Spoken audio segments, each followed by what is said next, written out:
لو أنزلنا هذا القرآن على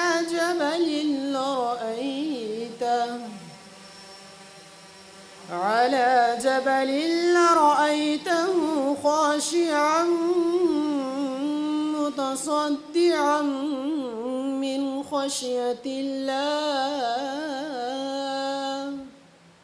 میں آپ سب کو on behalf of chairman Khubaib Foundation کے خبیب کالج ہری پور میں ویلکم کرتا ہوں. اور میں نے ایک فکرہ ایکچولی لکھ کے ابھی یاد کیا ہوا تھا. اگر آپ میری پشتوں کے اوپر ہنسے نا تو میں بول دیتا ہوں. ویسے وہ یاد تو میں نے کیا ہوا ہے, ٹھیک ہے نا. تاسو ټولو ته هر کله ویام. تو یہ سوچتے ہوئے کہ go to Rome and do as the Romans do, تو میں نے کہا یہ ہے تو مطلب کہ پی کے نا جی, تو ہمیں وہی کرنا چاہیے جو ہے. میرے زندگی میں اگر مجھے خوشی محسوس ہوئی ہے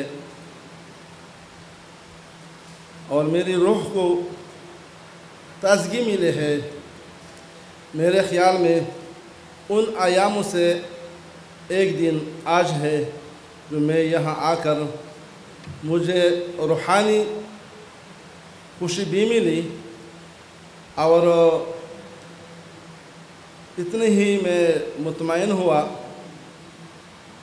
جو یہاں پہ آ کر دیکھا کہ یتیموں کے ساتھ, بے سہاروں کے ساتھ, بے کسوں کے ساتھ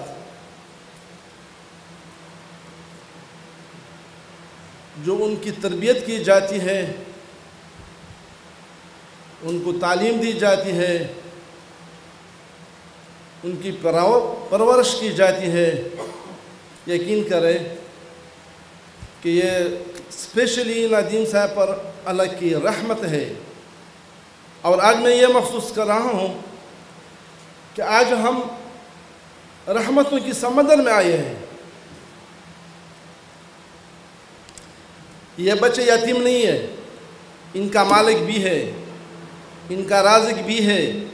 تو تمام تر علاقے میں اگر خوش نصیب ہے یہی کالج ہے جس پر اللہ کی رحمتوں کی بارش برستی ہے.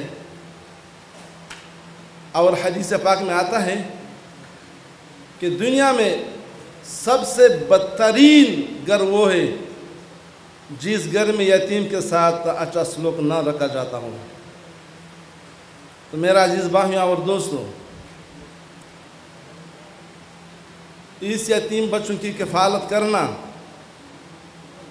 ان سعادت بزور یہ بازو نیست تا نہ بخشوختہ بخشیندہ, بس اللہ کی رحمت کے ہے کہ اللہ نے ندیم صاحب کی ذہن میں یہ ڈالا ہے اور یتیم بچوں کی کفالت ان سے کروانا ہے. اللہ پاک اس کی عمر میں برکت ڈالے. ہم سے بھی جو ہو سکے ہم اس فاؤنڈیشن کی اسی طرح پروگرام میں ضرور شرکت کریں گے, اور جو بھی ہم سے آپ کرانا چاہیں گے انشاءاللہ تعالی ہم اس کو ساتھ سمجھ کر کے کریں گے. وآخر دعوانا الحمدللہ رب العالمین.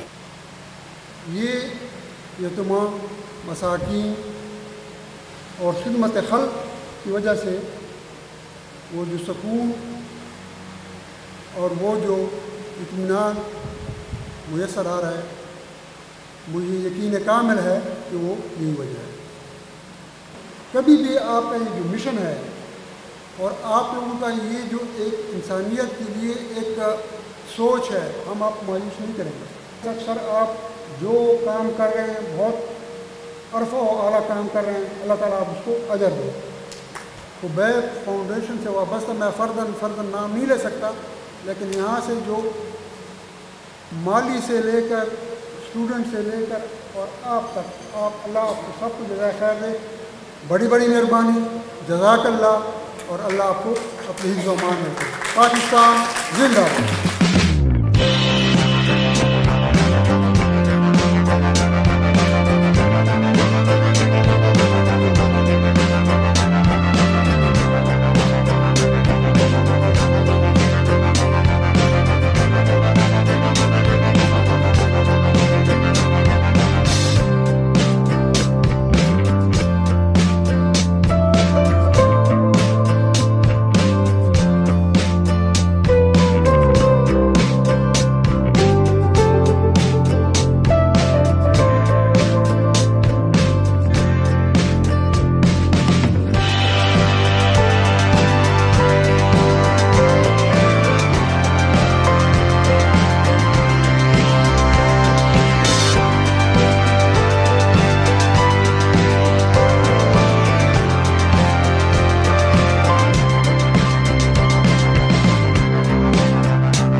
بہت شکر گزار ہوں تمام مہمانان گرامی کا کہ آج ہم یہاں سب اکٹھے ہوئے اور آپ حضرات نے اپنا وقت نکالا.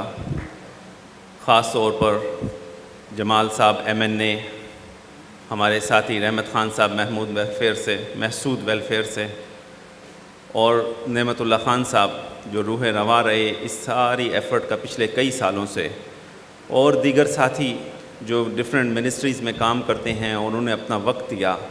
آج یہ دن، یہ وقت آپ نے اللہ کے راستے میں ہمارے ان بچوں کو دیا ہے. میں اس پہ ان کی بچوں کی طرف سے آپ کا شکریہ ادا کرتا ہوں. یہ ادارہ خبیب فاؤنڈیشن حضرت خبیب رضی اللہ تعالی عنہ کے نام سے بنایا گیا ہے. حضرت خبیب رضی اللہ تعالی عنہ پہلے صحابی کرام تھے جو کہ قید میں گئے اور شہید ہوئے، اور ان کی شہادت کی اطلاع اللہ کے رسول صلی اللہ علیہ وآلہ وسلم کو حضرت جبرائیل علیہ السلام نے مدینہ شریف میں دی. میں اس واقعے کی تفصیل میں نہیں جاتا، آپ حضرات کو معلوم ہے. اس میں ہمارا مشن جو ہے وہ قرآن پاک کی یہ جو آیت ہے وَيُطْعِمُونَ الطَّعَامَ عَلَىٰ حُبِّهِ مِسْكِينًا وَيَتِيمًا وَأَسِيرًا. مسکین، یتیم اور قیدی کی خدمت کرنا اصل میں خبیب فاؤنڈیشن کا مشن ہے. ہم قیدیوں کے لیے بھی کام کرتے ہیں حضرت خبیب رضی اللہ تعالیٰ عنہ کی نسبت سے. اسی طرح یتیم بچوں کی خدمت یہ ہمارا مشن ہے. اسی طرح ریلیف میں جو مسکین حضرات، جو بھی ڈیزاسٹر آتا ہے، چاہے وہ مین میڈ ہو چاہے وہ نیچرل ڈیزاسٹر ہو، اس میں مخلوق کی خدمت میں خبیب فاؤنڈیشن کو اللہ نے ایک خاص توفیق سے نوازا ہے. اور یہ توفیق جس طرح کہ آپ حضرات نے خود بھی کہا کہ وما توفیقی الا باللہ، کہ یہ توفیق اللہ ہی کی طرف سے ہے، اپنی طرف سے کچھ نہیں. میں تو جب ہم نے ایک چھوٹا سا سکول بنایا 9/11 کے بعد ہری پور میں، تو میں اس جگہ سے گزرا کرتا تھا اور میں سوچتا تھا کہ انشاءاللہ اللہ نے اگر مجھے توفیق دی تو میں 100 کنال جگہ یہاں لوں گا اور ایک ادارہ قائم کروں گا. اور اللہ نے 313 کنال جگہ ہمیں عنایت کی. اللہ کا بہت احسان کا معاملہ رہا. اسی طرح سے مظفر آباد میں ایک سکول بنانے کی توفیق دی، گلگت میں ایک سکول بنانے کی توفیق دی، کردو میں ایک توفیق ملی، مظفر گڑھ میں دی. پورے پاکستان کے مختلف حصوں میں ریلیف آپریشنز، بلوچستان کے آخری کونے سے لے کر اور سیاچین تک اللہ نے کام کی توفیق دی. میں چیلنج کرتا ہوں کہ میرے مصور سے مقابلہ کرا لیں، لے آئیں اس کی عمر کا بچہ جس پہ محنت کی ہو. آپ ان بچوں کو کمزور نہ سمجھیں، یہ اب کمزور نہیں ہیں، یہ اب شاہزور ہیں، یہ اب بادشاہ ہیں، اور انشاءاللہ ان کا مستقبل ثابت کرے گا کہ یہ ان بیوروکریٹک سیٹس پر بھی بیٹھیں گے، مستقبل میں بڑی بڑی جگہوں پہ آئیں گے. ایسا فنکشن میں نے دیکھا کہ میں حیران ہوں کہ کہاں سے شروع کروں، کیا کہوں کیا نہ کہوں. صاف بات یہ ہے دا ریزن کہ آپ لوگ جو کام کر رہے ہیں، باقی ہم تو دنیاوی کام تو ہر انسان کرتا رہتا ہے، لیکن یہ جو کام ہے یہ تو دنیاوی بھی ہے، اخروی بھی ہے، اور اس کی فضیلت ہر جگہ پہ ہے. قرآن مجید میں بھی کم و بیش علماء کہہ رہے ہیں کہ 22 دفعہ یتیموں کے بارے میں کہا گیا ہے. حدیثیں بھی بے شمار ہیں، اور ہمارے میں صاحب نے بھی اس پہ کافی روشنی ڈالی کہ اس کے کیا فضائل ہیں. اینی ہاؤ میں اس پہلو پہ نہیں جاؤں گا، لیکن جو ہمیں وزٹ کرایا گیا اور جو جائنٹ وینچر کے حوالے سے میں تھوڑی بات کروں گا کہ یہ جو خبیب فاؤنڈیشن کا انسٹیٹیوٹ ہے یہاں پہ ہری پور میں، یہ بالکل میرے لیے آئی اوپنر ہے. کافی زیادہ مجھے اس نے امپریس کیا کہ کتنی خلوص کے ساتھ، کتنی محنت لگن کے ساتھ آپ لوگ یہ کام کر رہے ہیں. تو بہت زیادہ میری طرف سے سب کو، چیئرمین صاحب کو، جتنے بھی کارکن یہاں پہ کام کر رہے ہیں، بہت بہت شکریہ اور بہت بہت مبارک ہو.